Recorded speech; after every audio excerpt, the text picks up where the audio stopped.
Okay, so this is an example of fluid force.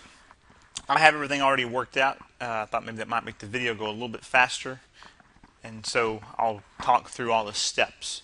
So it says find the fluid force on the vertical plate submerged in water, where the dimensions below are in meters and the weight density of water is 9,800 meters per cubic, 9,800 newtons, per cubic meter.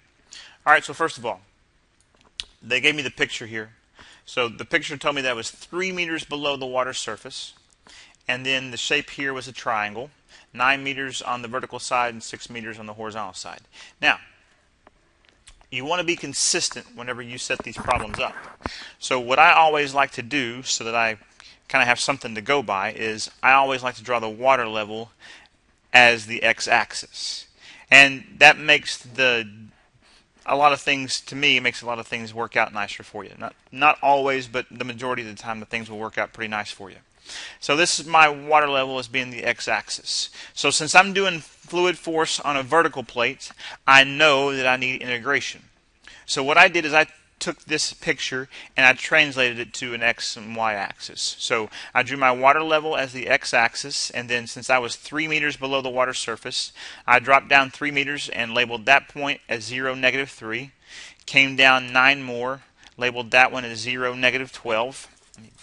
Close the parentheses around this, and then went over 6 units from there and labeled it as 6, -12. Alright, so since I'm doing fluid force on a vertical plate, then I need integration.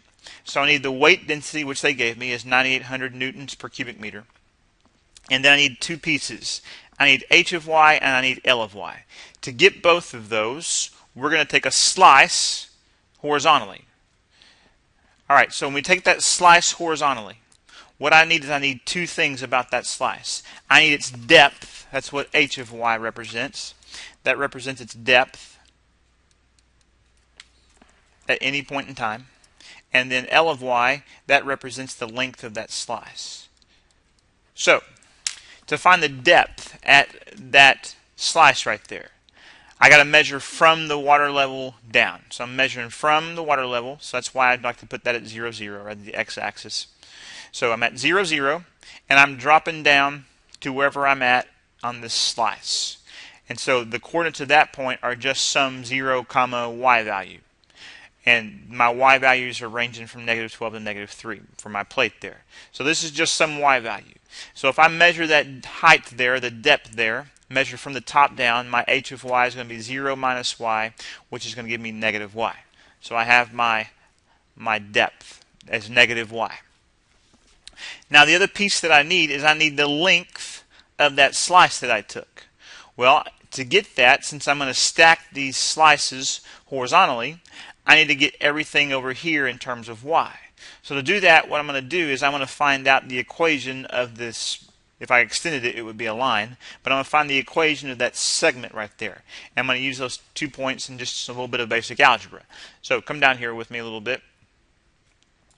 So I have the point there 0, -3, and the point 6, -12. And so what I did is I found the slope between those 2 points. So the difference in my y values was -12 minus -3, or -12 plus 3, which is -9. And then 6 minus 0, which is 6. Reduce that to -3 over 2. And then I need my y-intercept. Well, for me, it worked out nice that my y-intercept was one of my ordered pairs as 0, -3. So that gives me my equation of my line, that y is equal to -3/2 x minus 3. So then what I did is I multiplied this entire equation through by 2, because again, like I said, I got to get this solved for x so that I get everything in terms of y. So I multiplied through by 2, and that gave me 2y is equal to -3x minus 6. So then I moved the 6 over, and that gave me 2y plus 6 is equal to -3x. And then I divided both of those terms by -3, and that gave me -2/3 y. And then 6 divided by -3 gave me -2. So x is equal to -2/3 y minus 2. So there is my x value, comma, some y value.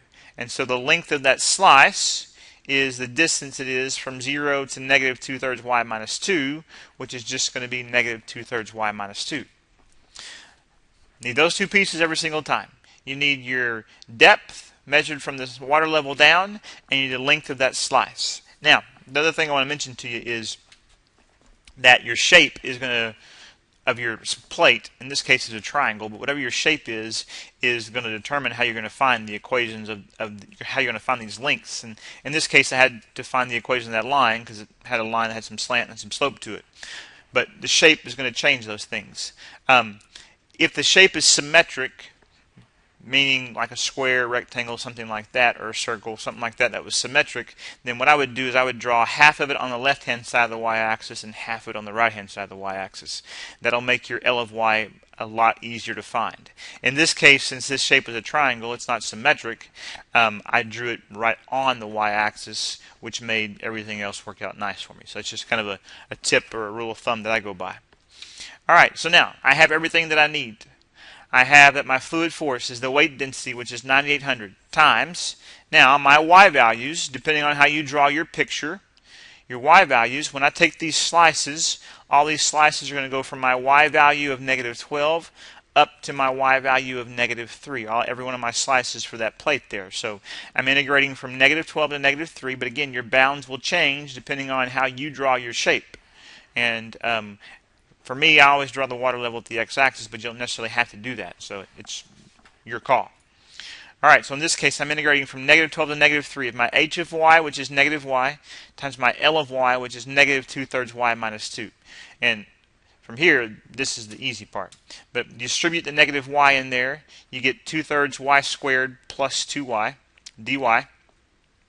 And then if you integrate y squared, you're going to get 1/3 y to the third, but I have a 2/3 there. So 2/3 times 1/3 gives me 2/9 y to the third, plus integrate 2y, you get y squared. I'm evaluating from negative 12 to negative 3. Alright, so now, if I plug in negative 3, I'm going to get negative 27 times 2/9, and then plug in negative 3 squared can give me 9. And if you plug in negative 12, get negative 12 to the third power, which is negative 1728. I'm going to multiply that by 2/9. And then plug in negative 12 to the second power, you get a positive 144. But I have this negative sitting out here.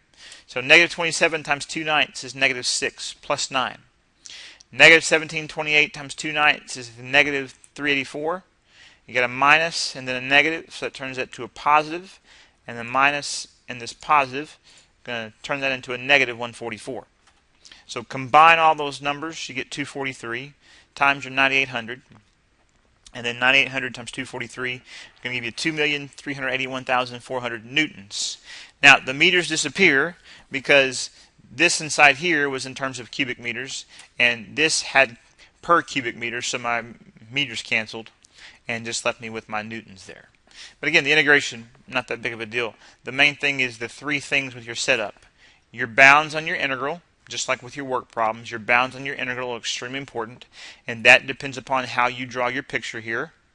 And then also, depending upon how you draw your picture, your h of y and your L of y that you have to find. H of y is the depth at any point in time for that slice you take, and L of y is the length of that slice, which we had to find the equation of a line to help us find the length of that slice. So I hope this example helps. And again, there's more than one way to set these up, so just because you and someone else set them up differently, you may still both be correct. The way you'll check your final answer there.